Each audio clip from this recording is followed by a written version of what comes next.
Nestorianism. The Christology that has come to be known as Nestorianism tries to account for the two natures of Christ in a different way. Whereas monophysitism tended to collapse the two natures of Christ into one, Nestorianism tends to completely separate them. There's a sense that there are two Christs, a human one and a divine one. These two Christs appear together, but they cannot be combined into a single person. It has been described as two natures connected like two planks of wood, glued together at the ends. They are attached, and so they are one in a sense, but there's no meaningful connection between them.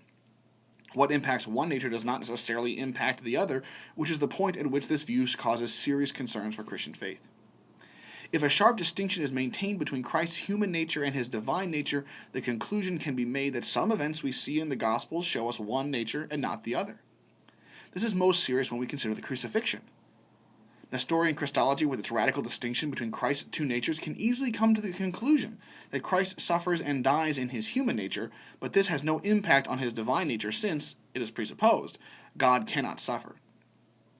However, if this kind of distinction is maintained, we must question what connection the human Christ has with the divine Christ, since the Scripture does not give a clear criterion by which to know when they are joined in their action and when they are not.